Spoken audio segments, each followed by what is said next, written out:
এখন তো গাঁও দেশও কেজি স্কুল করটা দাঁড়ি স্বার্থে করটা জি এটা রুটির একটা ব্যাপার হয়ে গেছে, এটা বালা ইনকাম হয়, কিন্তু মূল্য কেজি স্কুলের প্রবর্তক হইল খ্রিস্টান মিশনারি, আর খ্রিস্টান মিশনারির হেড আসলো মাদার তেরেসা দেখুন জানি ইতিহাস। তবে ইতিহাস কিতাব আইবা আজকালকুর শিক্ষর বই মাদার তেরেসারে উপস্থাপন করা হয়েছে, মাদার তেরেসার জীবনী আছে, ইনু লেখা হয়েছে যে মাদার তেরেসা আসলা মানবতার কল্যাণে নিবেদিত প্রাণ, সমস্ত জিন্দগি তাই মানবতার সেবা করিয়া গেছেন। কুলকানাউজিবিল্লাহ আলী মুসলমানের জাত দুশ্মন, মুসলমানের একেবারে জাত দুশ্মন হইল মাদার তেরেসা। আফসুস হতা বাচ্চানতে ভরবা। তো বর্তমান শিক্ষা ব্যবস্থা যেটা আইছে, যে সিলেবাস আইছে স্কুল কলেজ মাদ্রাসা, স্কুল মাদ্রাসাতে একই সিলেবাস, এই সিলেবাস বাস্তবায়ন যদি হয়ে যায় তাহলে অদূর ভবিষ্যতে জেলা হয়েছি হলেও থাকবো মুসলমান থাকবা বারবার কইয়া জন্মসূত্রে, শুধু জন্মসূত্রে মুসলমানই থাকতো না। আল্লাহর ওয়াস্তে একটু সচেতন নৌকা, একটু সচেতন নৌকা, নিজ নিজ দায়িত্বটা পালন করবার চেষ্টা করুকা। আপনি আপনার পরিবার, আমি আমার পরিবার যদি ঠিক করিলেই তাইলে আর ওয়াজের দরকার আছে জি, দায়িত্ব পালন করার দরকার।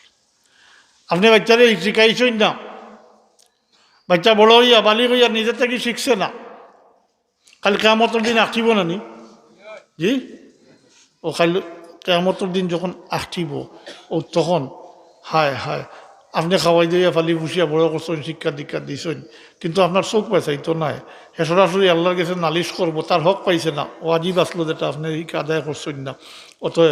অতএব হে সরাসরি নালিশ করবো, কইব আল্লাহ আমার মা বাপে আমাদের মুসলমানি শিক্ষা দিছেন না, নাউযুবিল্লাহ। আপনি আঁকটি দিবা সাইননি আঁকটিতা জি, তাহলে দায়িত্ব পালন করতে হইব। আর যদি অথচ যদি বাচ্চান্তরে নেককার বানিয়ে রাখিয়ে দিতে পারেন, তাহলে এই নেককার সন্তানকলোর ওসিলায় কাল কিয়ামতের দিন বহুত মা বাপ নাজাত পাইবা, আবার বহুত আঁকটিবা, এই সংখ্যা বেশি হইব হাদিস শরীফ হয়েছে। কারণ আল্লাহর বিবর আলা কুল্লুকুম রাইন ও কুল্লুকুম মাসউলুন আন রায়াতিহি, খবরদার সাবধান, তোমরা সাবধান বাণী উচ্চারণ করুন আল্লাহর বিবেক, খবরদার আলা কুল্লুকুম রাইন, তোমরা প্রত্যেকেই রাখাল, এবং প্রত্যেকের রাখালি সম্পর্কে প্রশ্ন করব, জিজ্ঞাসা করব। পারিবারিক রাখালি থেকে বড় রাখালি আসেনি? আমি যে মক্তসর কইলাম পারিবারিক রাখালি থেকে বড় রাখালি কিছু আর আসেনি জি, বাবা হওয়া বড় কঠিন ব্যাপার, বাবা হওয়াটা বড় কঠিন ব্যাপার। আল্লাহ নিয়ামত দিছেন, যদি নিয়ামত হিসাবে করতে পারেন না তো দুনিয়ায় জিন্দগি তো শর্মিন্দা হইবা। বহুত মা বাপরে ফালাইয়া যাই না নি বাচ্চাইনতে, আর মা বাপরে শর্মিন্দা করেন না নি জি, করেন। আবার বহুত আলাদার কারণে বহুত মা বাবার মুখ ফসা নেন জি, উভয় দিক আছে। আপনি নিয়ামত বানাইতে পারেন তো আপনার লাগে নিয়ামত, আর নিয়ামত বানাইতে পারেন না তো জহমত, শাস্তির কারণ হইব। দুনিয়ায় তো লাঞ্ছনা বঞ্চনা থাকবো, আর খালি কেয়ামত ও বাচ্চাইনতে, অন্য কেউ নাই। বারবার কই আর আপনার বাচ্চা আপনার একটাইব, জব দেওয়া লাগবো। আপনার আমল কিন্তু বরবাদ যাইতো না, কিন্তু ইনু দায়িত্ব না পালন করার কারণে ইনু ভুল যেটা এইটা হইল, আমরা সবে জানি বাবা মা বাবার হক হইল আওলাদর উপরে, এটা জানেন না সবে, এটা সবর জানা আছে, কিন্তু আওলাদর যে হক আছে মা বাবার উপরে ওটা আমরা অনেকেই জানি না।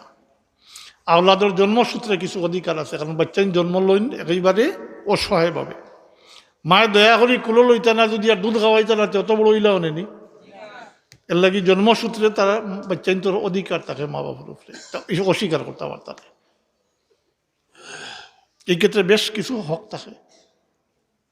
আর সময় নাই, ও ফরি দিতা লিওকা নাম কইবা, ওমা আলাইনা ইল্লাল বালাগ ওয়া আখিরু দাওয়ানা আলহামদুলিল্লাহ।